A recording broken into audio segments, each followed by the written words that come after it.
Welcome back to Just Another Solar Podcast. This is a fortnightly update from the Australian solar industry from three guys who are quite experienced. I'm Luke Beattie. I'm also joined by Karl Jensen. G'day, Karl. That's me. I'm a business development manager for iStore, and we've added that today because our guest would like it mentioned so that he can share it in the My Efficient Electric Home group. Oh, you've given us a whole spoiler, Karl. I haven't even finished the intro. We're also joined by industry legend Nigel Morris, been in the industry over 30 years and knows a whole lot. G'day, Nige. 32 years, whole lot of mistakes over 32 years. That's what I bring to the table. So, yeah, Tim Forcey is going to join us shortly, but there's some absolute breaking news as of yesterday. There's a new installer accreditation body, and that's Solar Accreditation Australia. Now, interestingly, John Grimes was on this podcast in July 2023 and told us about the origins of SAA, that they had formed it for this specific purpose, and now the Clean Energy Regulator has given them the Sheriff's Badge. What do you think about that, fellas? I'd be really interested in your views. It's well timed that there was a change, so that's good. And I think the thing that really got me impressed was the calibre of the people that are involved in SAA, the organisations behind it, the Smart Energy Council and Master Electricians Australia. They've got a great board of people. What do you guys think? I'll jump in there. So I was on a working group with the Smart Energy Council about their bid for accreditation. So letting the cat out of the bag a bit there. I had a little bit of input, and I can report back that they engaged people through lots of different parts of the industry to get their take on what was wrong with the existing system and what could be done to improve it. And ultimately, I had very little useful stuff to add. It's great that we have a body that's fit for purpose. The Clean Energy Council has been holding that baton for years now. Smart Energy Council didn't absorb it within what they're doing. They built a ready-made, fit-for-purpose body that's going to be able to administer that and potentially products accreditation, training, and a whole host of other things that are just fit for purpose. So I think it's a great move. That's a really good point. It's really focused, isn't it? The entity that they've built is just, they've got one mission, right? Do this and do it really well. And like you said, Nige, they've got the right people involved. And great also people. Their mission includes being right down to the coalface, so from the installers upwards. So wish them the best of luck. They've got all the right ingredients. And yeah, I think it's going to be great to have some change there. Godspeed, SAA. led that whole initiative led by John Grimes, who of course we've had on the podcast on a couple of occasions. That guy's the Energizer Bunny of the solar industry, and he always inspires us to do more and better in everything that we do. So hats off to him. He's done a great job to get that over the line for those guys. Okay, and can I throw one in? Just to close off on the accreditation issue, I want to give a huge shout out to all the people who are involved in accreditation for the last, 15 years, 10 years, whatever. Enormous effort, continuous improvement, continuous change, doing their absolute damnedest to make sure that scheme got to become one of the best accreditation schemes in the world, which it is now. And I just want to recognise all the contributions of the people who have come before SAA too, who've handed the gong over. It's testament to them that we've got such an awesome scheme and all the hard work they've done. So it's just farewell, not goodbye, I hope. In some other news, 1,5 has bought another business. This time it's an absolute whopper. They've bought Arcana Energy. On the mission, they made an announcement about buying a company in South Australia a while back who specialise in all sorts of other things as well. So they're continuing their mission of acquisitions, which is great. The calibre of companies they're picking up around the traps is just fantastic. I know the guys in Arcana really well, Tyson and Luke in particular, who are a couple of terrific people. They've built an amazing business and, more power to them. Absolutely. And we just got to wait for 1,5 to knock on the door of Just Another Solar Podcast and buy us out. They've missed the opportunity. We've got to be worth massive missing opportunity there.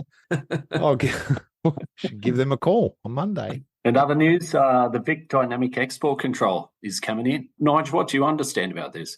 Look, I'm just super excited. I think it's going to be it's up and running, which is great. The technology's there. We've seen it work in other states. We know it can work, and the sooner that dynamic export control gets in over the top of fixed export limits, which is just the stupidest sledgehammer approach to network management ever, the better off we're all going to be. The great news for consumers is that already, as a consequence of this change, you can now lift the size of your solar system. You can put in bigger solar systems as a consequence of this. As long as you sign up to dynamic export control, you're able to actually put more solar on the network. And when they're able to take it, they'll take it. When they're not, they'll dynamically tweak it back a little bit. And this is exactly how it should work. As I saw a great quote today from someone who said, the best analogy, I think it was Tristan Edis from Green Energy, actually, who was saying that it's kind of like the way to think about dynamic export control is kind of like traffic lights and roundabouts, right? And when it comes to traffic, sometimes you need to stop it. Sometimes you need to slow it down a little bit. You need some kind of management mechanism in there to make sure that everything flows really nicely. And that's exactly what dynamic export control does, is it helps manage the flow of energy into the pipes, which is just wonderful. So, bring that on. I just want to know why New South Wales hasn't done it yet. So, Nigel, do you reckon that opens the door for network operators to potentially allow, say, 15 kilowatts on a single phase, or is that something different? That's a network capacity issue. My understanding is it's gone up to 10. I'm just quoting off something I read today, but I mean, what we've seen from the pilot trials around dynamic export control in almost every scenario is that like 95% of the time, the networks all come to the conclusion that they go, yeah, actually, we could take way more solar in the majority of the time. And it's only on these sort of, short-term bases and certain types of days and scenarios when we really need to start winding it back. But the rest of the time, we'd actually love it. It helps prop the network up. It helps deliver more clean energy into the network. It helps drive the price down. So, I think it's great because what it'll give us is wider access, wider scale trials effectively, and real data starting to flow through where we can see that actually, we can kind of open the floodgates a little bit to allowing larger systems on. And, as long as they're intelligent, we can wind them back when we need to. Let it rip. It'd just be nice to get some standardisation around the country. I know that WA, where I'm based, is a little bit of a different beast, but standardisation across the NEM makes perfect sense. It's long overdue. Yeah, I am a little bit nervous. So my best mate over here in Victoria has got a 10 kilowatt inverter that was before export limits came in his area. And of course, they needed to tap down the local transformer. He just happens to be at the end of the street. And now that he's got an EV, all can be hunky-dory until a cloud goes by. And of course, the cloud that's going by is affecting his neighbours, and it'll go from 250 volts down to 215 in a matter of seconds, which of course the EV doesn't like and says, something terrible's happening here, and it turns the charger off altogether. And I see that having these large inverters and large loads like EV chargers connected isn't always beer and Skittles. And there's a potential there for some pretty crazy stuff to happen. But if I roll the clock back 10 years, of course, in WA, I had 10 kilowatts of panels on a 5 kilowatt inverter, and that thing was rock solid, just sat on 5 kilowatts all day. And I see that stability as being something that the network doesn't have at the moment. And perhaps export limiting actually gave the grid that stability in that your 10 kilowatts or 13 kilowatts of panels was limited to 5, and it was very predictable for the grid to get those electrons, whereas it's far less so when you've got a dynamic situation. Our guest is actually a specialist in this, so we shouldn't just leave him on the sidelines here. So Tim Forcey, when I looked at your resume online, mate, through LinkedIn, you're an energy advisor, speaker, author, which we'll come back to, engineer. You've done work with the Uni of Melbourne. You're a principal of AEMO. And 8 years ago, you founded this Facebook page, My Efficient Electric Home, which now has over 113,000 followers. So it's a pleasure to welcome you to the podcast, Tim. Thanks for having me. Do you want to give us a quick background of your professional life? Now, I'll probably just only take it from like halfway or 8 or 9 years ago, or you can ask me to go back further. But that was the point after I'd left the oil and gas industry that I was really lucky to get an opportunity to do some casual research at the University of Melbourne. And we looked at a bunch of things. We looked at how electricity demand had been declining there for a few years. We looked at pumped hydro energy storage. We looked at methane emissions from coal seam gas production, a whole bunch of stuff. But we also looked at some home economics.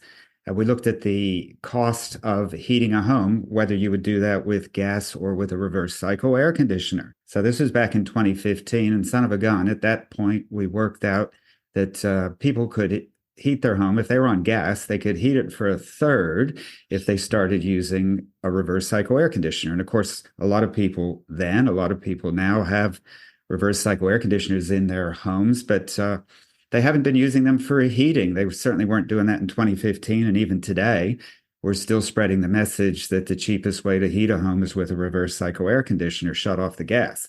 So that was quite ironic because I grew up in America and had migrated to Australia to work in the oil and gas industry with the likes of Exxon, Esso, BHP.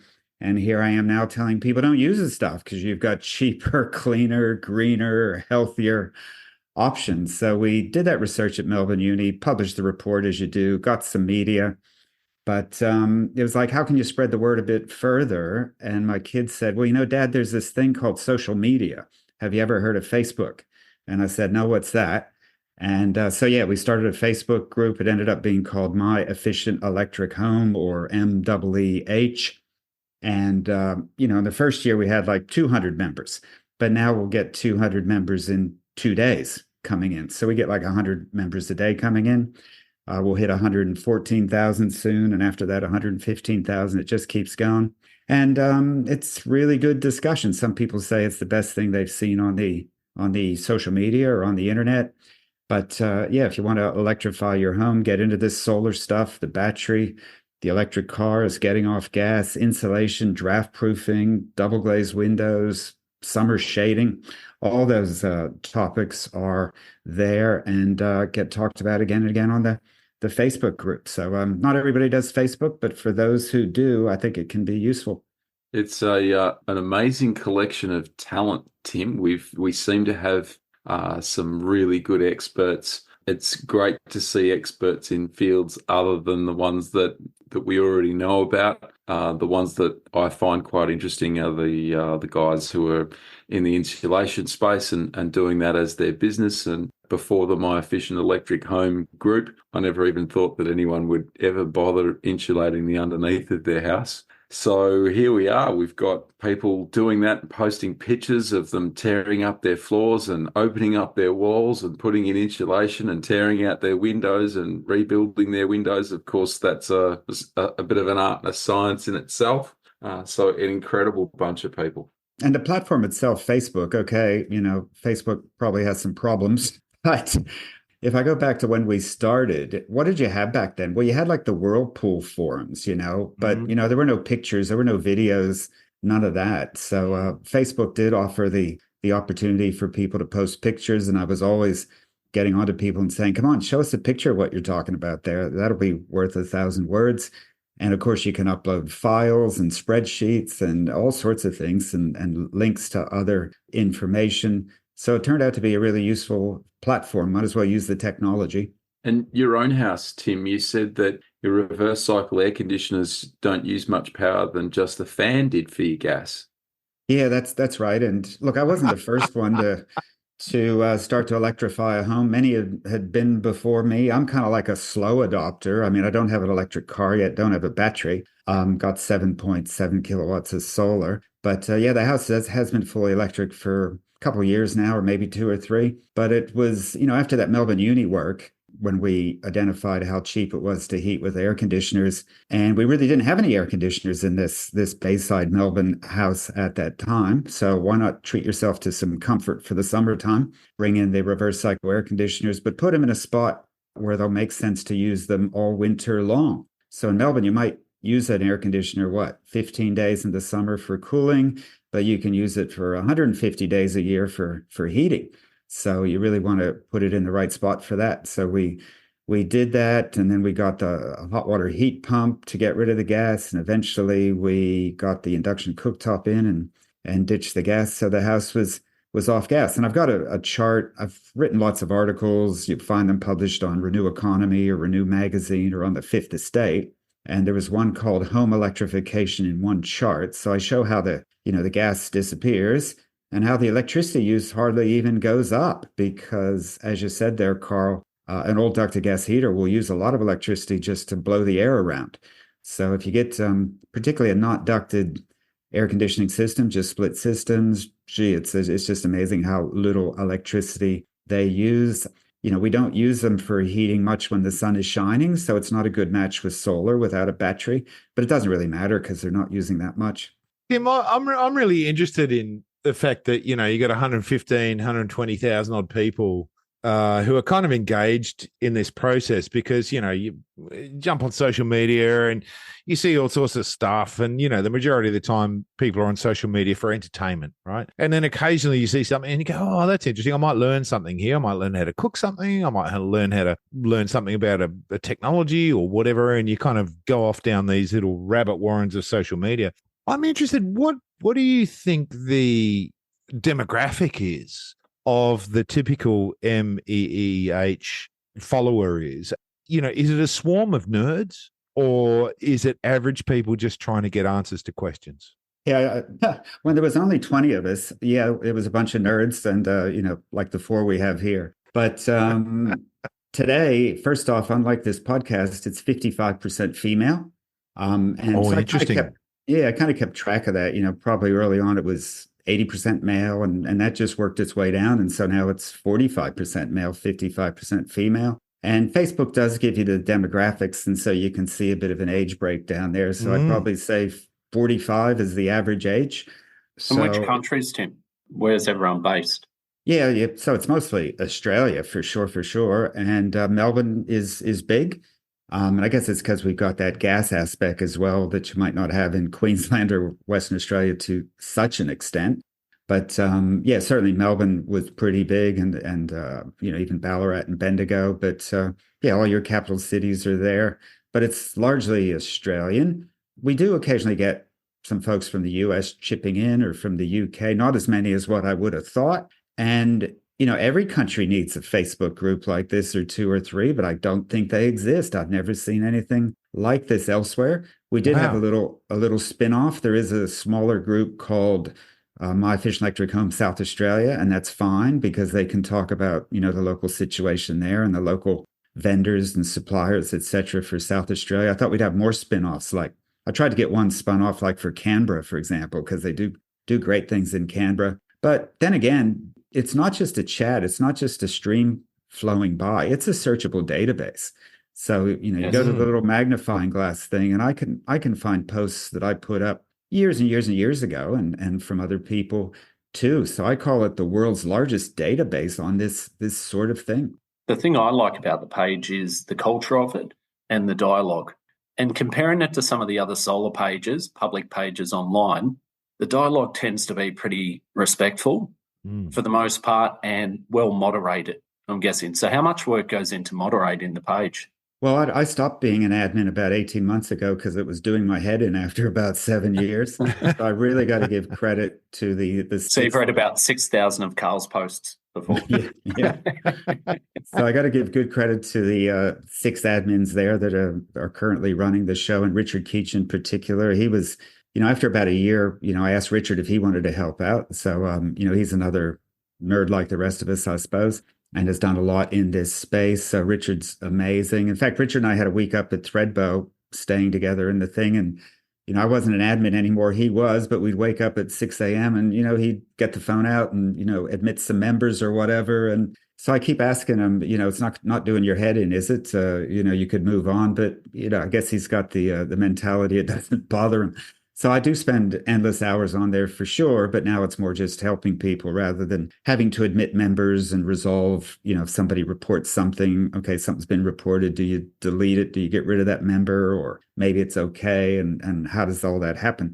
It does take management because Facebook groups have disappeared, but due to legal issues or some people are just getting bent out of shape. So it's not necessarily something that's going to succeed. It's not even something you can guarantee is going to be there tomorrow. You never know. Facebook may just decide to make it go away. That's totally within their power. So I'd say to folks, get in there, get the value ASAP. Don't assume it's going to be there forever. That's great advice. The other question I had for you, Tim, after all these years, after all these things, and we're going to come back to how you might have wrapped all this up into something really interesting. We'll talk about that in a minute. But surely there are common questions. There are things that come up over and over and over and over again. What are the top 3 things that come up for people on this amazing group? Well, and the top 3 things are probably about the least interesting things, but you're right. They do come up again and again and again. Well, I guess they're least interesting because we're bored with them because they just come up so often. But it's, here I got 2 quotes on solar. What do you think? Which one should I go with? The other one is, here's the photo of my recent hot water heat pump install. Rate my heat pump. Rate my heat pump installation. What do you think about that? And I don't know what number 3 is, but those for me are the less interesting ones. There is a lot of repetition, and you ask people to use the search function because probably the question has been asked before. But, every day something new will bubble up. I keep learning. I mean, I started, on my own. I finally put up a website for my own home comfort and energy consultation business back in about 2020. But that was after 5 years of staring at the Facebook group and learning things, because I came out of industry. I knew a little bit about homes. I've never built a home. I've done, a few renovations, had those done, maybe poorly. So there was a lot I didn't know in this home space. So who am I to come in and now start discussing things with solar experts or with architects or building, moisture management experts? So it was professional development for me to just stare at the group for 5 years. So I'd recommend anybody, you want to become a home comfort and energy advisor, just stare at everything that goes by on the group for 5 years. And once you have a good understanding of it, then you're ready to go. So we'd like to say congratulations. You've got a book that you've written, and that's coming out. First of all, do you want to give the details of the book release? And then secondly, we'd love to delve into what's actually in the book. Yeah, hang on. This is a scoop, right? This hasn't been announced anywhere else. This is hearing a first announcement on Just Another Solar Podcast. Just another example of why, some sponsor should swim on in and throw a ton of money at us, right? Definitely. You guys are really in here at the ground floor. So yes, I was asked to write a book by the publisher is Murdoch, not Rupert Books, a division of Allen and Unwin. And it was a podcast. So the person, my contact, heard me on a podcast and then rang me up and said, have you ever thought about writing that all down into a book? And to be honest, I had thought about it, but I thought, look, I'm 65 years old. I don't really have the energy to go try and convince a publisher that this would be worth it. But when a publisher comes knocking on your door, it's like, yeah, okay, I can write all that down. So basically, it took me 9 days to write the 50,000 words. This is not just copy and paste off the Facebook page, I'm sure. Oh no, well, no, I tried it, but it didn't actually work. So no, but I did use voice recognition, and so that made it go pretty good. Because really, what it is it's the stuff we're talking about today. It's the stuff that I talk about when I go into people's homes for 3 hours. Let's just talk about the usual things about getting the heating switched over to air conditioners, and how do you buy a hot water heat pump, and what will solar do for you? And so it's just these things I've talked about again and again. So it wasn't that hard to put it into book form. It's called My Efficient Electric Home Handbook. So we've stolen the name of the Facebook group to start with and added handbook to the end of it. There's a few introductory chapters and talking about myself and our home and the electricity industry and systems, the market, the gas situation. But then is where the good stuff is for the homeowner. There's a chapter on home heating, and then hot water, and then cooking, and then getting your home off the gas network, and then the other efficient bits of it, the draft proofing while maintaining good air quality, the insulation, the windows and window coverings, and then finally the solar and the batteries and the electric vehicle and all that stuff. And there's a final wrap-up chapter for renters as well. So that's the handbook. It publishes on the 18th of June. It'll be in the next week or two. I'll start to tell the internet about it so folks can pre-order. Get the pre-order numbers up, please. Why not? That'll send a message to the publisher that, it's worth getting quite a few copies in the first print run of this thing. So that'll be through your website too? Oh, yeah. Just Google it. It's already on the internet. You'll find it at the publisher, but also Allen and Unwin and Amazon. It's there already, and Angus and Robertson. So you Google it right now, you'll find it. And once you guys put your podcast up there and mention the book, well, that'll be another place that when people go looking for My Efficient Electric Home Handbook, they'll find your podcast. You got to give credit to a few other books. So like 10 years ago, Richard Keach pulled together Energy Freedom Home for Beyond Zero Emissions. So that's an excellent book, but it was 10 years ago. And it's got, it's a color version. So it's got a lot more pictures and graphs and stuff than what we're going to have in this book. And then what was it, a year or two ago, Saul Griffith wrote his book, The Big Switch. Yeah. But that covered the whole Australian economy. That was the first thing I did when the publishers asked me if I'd write a book. I went and checked Saul's book, and he's got one chapter about the home, basically, and the rest covers the rest of the economy. So one chapter is not enough. Yeah, we do need this book. Sure, people can go to Facebook, people can go to podcasts, people can go to lots of places for information, but there'll be some people that, that we haven't gotten on board yet, and maybe they read books. Maybe they'll spot a book, at Kmart or whatever, and they'll join on. So there's certainly a demographic we need to tap into. This particular publisher, I guess it's fair to say they publish a lot of gardening books and cookbooks. So that'd be a great demographic to get more involved. Yeah, it's all about breaking down the barriers, Tim, and the more of this sort of stuff that we have out there, the better. I often say, it takes an army. I went into a heating and cooling specialist today and said, gave them the story of the heat pump, and they said, oh, but there's not enough energy available on the grid. We still need gas. And you're just like, oh, where do I start? All of a sudden, it's a half-hour conversation about how, as you pointed out in your stuff historically, Victoria is on a trajectory where we're running out of gas quite rapidly. I think one of your videos where you're talking about heat pumps, you said that it was mid-2025 when we're starting to have gas shortages. Is that still reasonably accurate? Yeah, I think it'll be like in early March that the Australian Energy Market Operator will publish the updated version of their gas statement, the so-called GSOO, GSOO, the Gas Statement of Opportunities. And in fact, I had a stint with the Australian Energy Market Operator myself for 2 years where I used to publish the GSOO. So we'll see what the next version has in it. But we certainly see, it's a fact, actually, in Eastern Australia, the use of gas for domestic purposes, not for the export industry, but for our own industries and homes and buildings and for electricity generation. The use of gas in Eastern Australia actually peaked in 2012. Now, the gas industry doesn't tell you that. They'd like to have you think it's a growth industry or something. But the use of gas has been going down now for over a decade. And it'll keep going down now. And even the Australian Energy Market Operator, I think, will now start to forecast decline because they can see, like where the Victorian government has said we won't be putting gas into new homes that need a planning permit.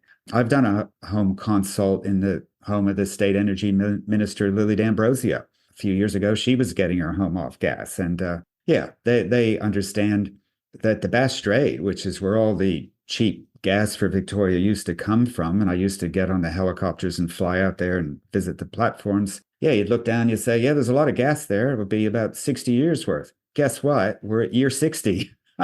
So it's a decline, and they can produce a lot less gas out of there than they used to be able to, say, on a cold winter day. So there's still gas coming out every day, and that'll continue for another 10 years. But the amount they just cannot produce like they used to in the middle of winter, which is when you have peak gas demand, if we keep burning it wastefully in homes like we always have. And so they have expanded the pipelines to bring more coal seam gas down from Queensland. And there's various parties looking at importing liquefied gas into Wollongong, Adelaide, and Geelong, which could come from, Russia. Who knows? Well, Tim, the interesting note is that there's more lucrative foreign markets, and this has been the bigger issue. So it's not a shortage of gas in Australia. It's a shortage of gas that's actually staying in Australia. So the gas companies are exporting it. An interesting case is WA. So there's a mandated 15% reserve. And I know this came up with Woodside last week, where WA government mandated that the gas projects that come out need to reserve 15% for domestic use. And as it turns out, there's actually not going to be enough gas to meet the reserve because it's all getting exported to lucrative markets. So No shit. Moving away, yeah. So moving away from decarbonising, getting away from fossil fuels for the obvious reasons, and for the fact that it's getting less and less competitive against cheaper energy sources, i.e. wind and solar, it's in the hands of multinational companies who are profit-driven rather than looking at the interests of the country anyway. So that's another incentive to say we need to get off gas and protect our energy supplies. Not in the biggest gas market in Australia. So in Victoria, we are running out, and Victorian gas doesn't get exported overseas. We're a net importer of gas in Victoria already. That's less of a factor. Yeah, it's certainly true that both for Western Australia and for the eastern states, overall Australia exports 85% of its gas. So there's plenty of gas out there, but getting it into Victoria on a cold winter day is the issue. So it used to, easily flow down the big fat pipelines from Gippsland. That wasn't very far away. And now you could say the supply lines are a lot longer. So it's the peak supply problem. You guys would be very familiar with peak electricity demands and supply and how that works. Well, gas, it's the similar thing. It's a bit slower, a bit more lethargic. You're not going to have a gas blackout over 3 seconds. But if you see a cold week coming, say next July, and if Esso has rung up, or Woodside, whoever owns it these days, the Bass Strait, if they ring up the government and say, oh, by the way, this is what we're going to be able to do during that cold week, it could be a bit of a scramble that we won't actually know how they'll supply the gas if it gets burned up at the rate that it usually does. So they'll have to take actions such as telling industry to use less gas, because they're not going to have some house in Glen Waverley run out of gas. They'll need to keep the pressure up in the pipelines. But that is the dynamic situation at present. So these are the reasons that the Victorian state government is keen to move people over to electrification, but they'll also save money, and it's healthier. And it also helps to meet the longer term carbon targets. So yeah, those are all the reasons lining up. That actually makes it a pretty easy sell once people hear about it. But it's, there's a lot of people who haven't heard about it yet, such as the fellow Karl you were talking to at the gas furnace supply store. Yeah. So Tim, for those who are joining from the My Efficient Electric Home Facebook group, how much more efficient is a reverse cycle air conditioner or a heat pump hot water than a gas appliance? Well, the most dramatic comparison is, new air cons versus, like, say, old ducted gas heating. Your new air cons will use 1/10 of the energy as you might be pumping into those old ducted gas heaters. We mentioned how ducted gas heating itself can use a lot of electricity just to blow air around. But anytime you are operating with gas, you buy the gas. What's the first thing you do with it? You set it on fire, and a good chunk of the heat goes up the chimney. So that's an inefficiency. The best case for gas is if you did have a really efficient gas hot water service, but then replaced it with a heat pump, then probably that heat pump is using only a quarter of the energy, measured in megajoules or kilowatt hours, as versus the gas. So yeah, your heat pumps are, using a quarter to a tenth of the energy. Now, if gas were, a quarter or a tenth of the price of electricity, then it could still compete, but it's not. And then also you have the situation where either someone has their own solar panels. So of course that makes it, nearly free for them to run their heat pumps. And even if you don't have solar panels, we're seeing some deals available from the retailers where, because your neighbor has solar panels, you may be able to get some very cheap electricity prices in the middle of the day to run a hot water heat pump, for example. So yeah, gas can't compete economically anymore, or, when you look at the health issues or the greenhouse gas climate issues.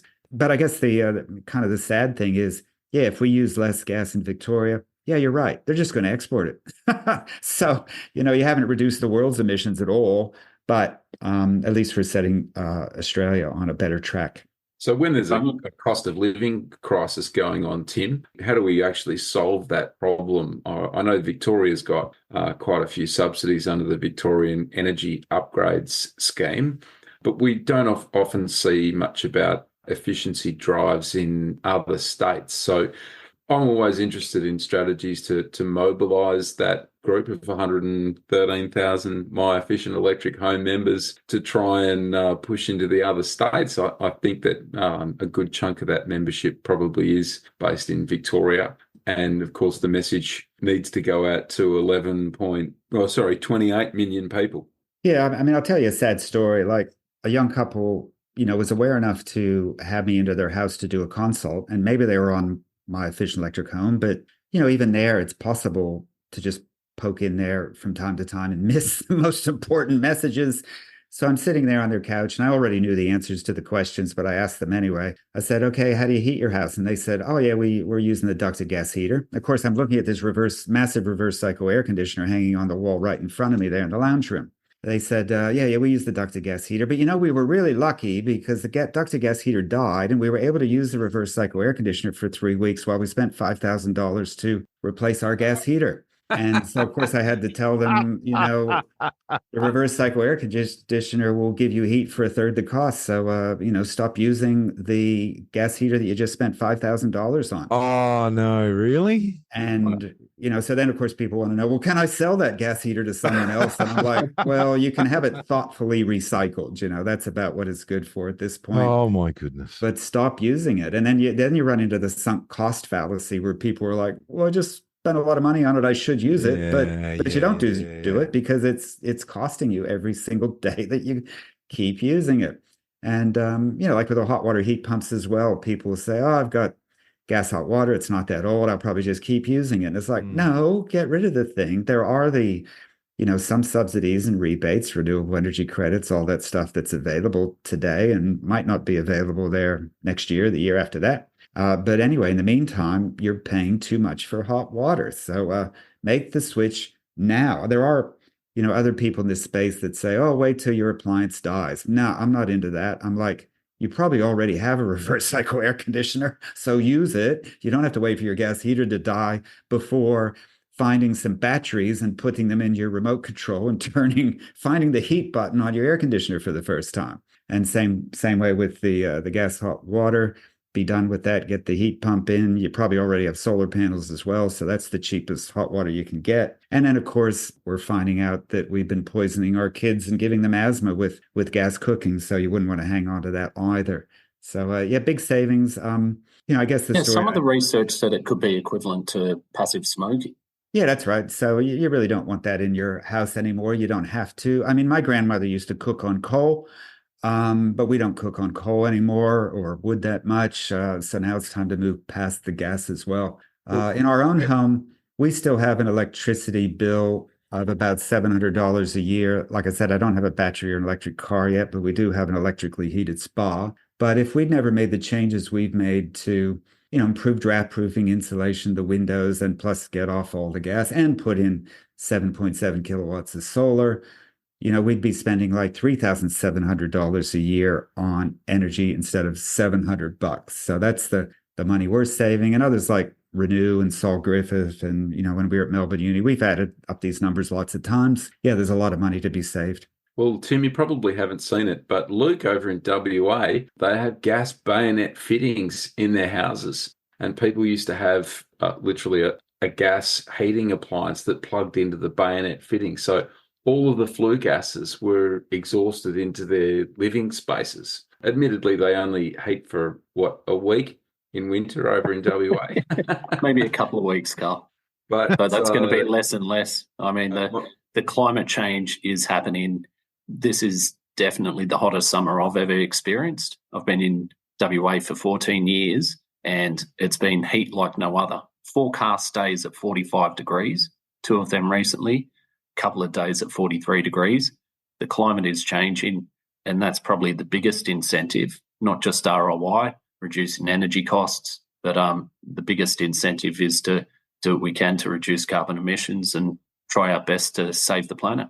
This is where it's so hot you can't walk your dog because he burns his feet on the tarmac, yeah? Yeah, getting back to the gas bayonet heaters, I have seen them operating in Canberra. They're not legal in Victoria. And of course, when you're running those things, you're meant to basically have the windows wide open. But even in schools in New South Wales, they use these things. And so, they're polluting the kids in New South Wales using these open flued gas heaters. About the closest in my own personal experience. When I lived in America and we had energy crises, etc., I bought a kerosene heater, that I could use in my garage with the garage door open. But that was a way to heat up like a building out the back of a property or something like that when it was, 0 degrees outside. I went skiing in Japan and they were heating a lot of the buildings with kerosene heaters right inside the building. So I've seen this sort of stuff, but these days we want to improve our air quality. A lot fewer people are smoking, and we do want to live longer. So yeah, people are starting to focus in on the air quality issues of burning wood or burning gas and LPG, those things. So we don't have to burn anything anymore. We should stop it. Now, Tim, moving back to solar, I noticed you've been doing a survey recently for MWEH members about which solar installer they've used and what their experience has been like.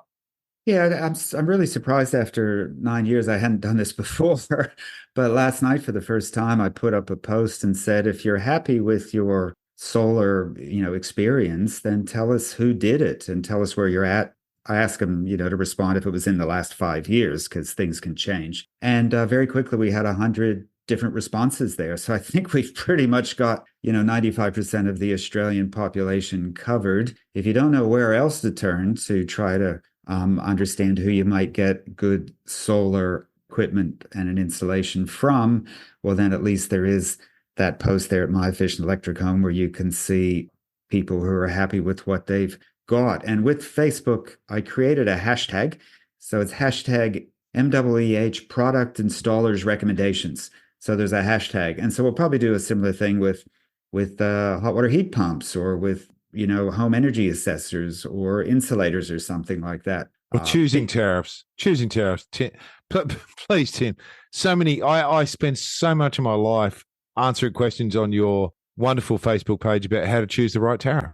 Yeah, so that's another one where you get repetitive stuff coming up. So if we can make it easier for people to make progress, I guess I always figured before that, it's a searchable thing. So people could always type in Canberra solar and they would see, what people had said before about getting solar in Canberra. But I was pretty impressed with the response that very quickly we had like 100 people telling us, where they had a happy experience in the last 5 years. So we'll pop a link in the show notes for that one. And anyone who wants to add to that, give some kudos to a great install and great experience, jump on that link and vote. It's even permissible, always had been at My Efficient Electric Home for businesses to say, hey, I'm a business and this is what I do. We like that. Whereas I suppose at some Facebook groups, they don't. So some people don't know if they're allowed to do that or if they should.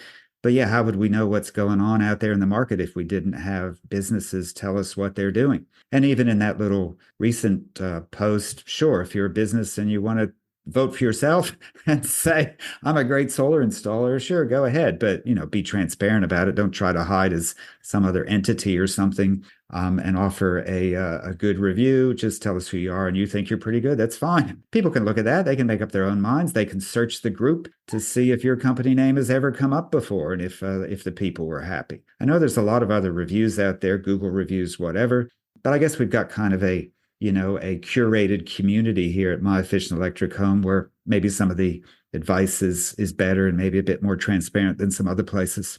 Now, Tim, there isn't time for much more, so I just wanted to put one more question to you, and that's, what would you like to achieve from here? You've got the Facebook group, you're about to release the book. Where does it go from here? Oh, I think the publisher said they were going to, print up 10,000 copies of the book to start with. I'd like to sell 100,000. When Saul Griffith, for example, published his book, Momentum Energy, handed out 1,000 copies for free to people. So that was great. So we'll definitely be contacting businesses and others. Oh, and I've already been contacted by a company that does hot water heat pumps and solar and other stuff, and they'd like to give 100 copies of the book away. So that's very much a short-term goal. But I am 65. I'll be 66 by the time the book's published. I should be winding down rather than winding up, but it's not working out that way. Now, before we do wrap up, I'm just going to whip around, and if there's any last comments or questions, any other points you want to make, Nigel, we'll start with you. We've got to try and keep this short, sharp, and sweet, and it's been a great episode, an amazing contribution that you've made, Tim, and thank you for that. I'm going to throw in three things. Firstly, of course, Smart Energy Council next week, the expo in Sydney. That's going to be huge. I sat on a preparatory meeting today with a bunch of people who I'm going to be presenting with on the topic of solar business and growth. And I have to say, don't miss that. The quality of the presentations of all those people, men and women, new and old, were putting together just sounded fantastic. So that's going to be really, really cool. A couple of weeks later, SEA New South Wales is on. I've actually been invited to MC, which I'm very excited about. So that's going to be, awesome. It's always a great event. Oh, just a little reminder that some people reminded me of, the sun tax is coming. The solar export tax is coming. In fact, from July 1st, in a number of jurisdictions, the solar tax is going to start. Now, there's a whole episode in that, so I won't go into it. There's no reason to panic. It's voluntary to begin with. It's a bit of an experiment, and it's worth about 1 cent a kilowatt hour. It's just going to be taken off FITs where it applies. But it is a very, very interesting experiment that's going to take place. So that is coming upon us very, very quickly. And lastly, just to wrap up, it's definitely worth highlighting that a glorified transit van set a new lap record at Bathurst last week. In fact, didn't that ruffle some feathers, Nigel? Oh my goodness, there was definitely some feathers ruffled. Beat the sort of standing lap record, apart from a Formula One car that went around there. Putting that aside, every other fast car that's ever been around that track, ever in the history of Australian motorsport, was 9 seconds slower than a glorified electric transit van. If you haven't watched the video, have a look at it. It was just mind-blowingly fast. So it was 9 seconds, Nigel. That was the gap. 9 seconds faster than, in fact, it was almost 10, I think, from memory. It was blisteringly fast. Now, any other comments you want to wrap up with, Karl? I've got nothing to add other than it's been a really busy week for every person in every part of the industry that I've visited this week. So I've been really busy, and everybody out there in the industry tells me that the low period that they've been suffering through over the January is gone, and they're all kicking goals. So I'm really pleased to know that people are doing well again. And a huge thanks to Tim Forcey for coming on. You can check out his upcoming book, the My Efficient Electric Home Handbook. Jump online. The link will be in the show notes, so click on there or visit the Facebook page, My Efficient Electric Home. Tim, do you have any last comments you'd like to make before we wrap up? No, just to keep the sun shining, and thanks for having me.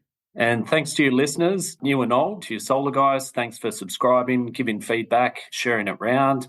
And for all those new listeners who have popped in, thanks for coming on board. There's a back catalogue of some interesting topics also, mostly solar, battery, EV related. Have a click through and see if there's something interesting for you. Thanks a lot.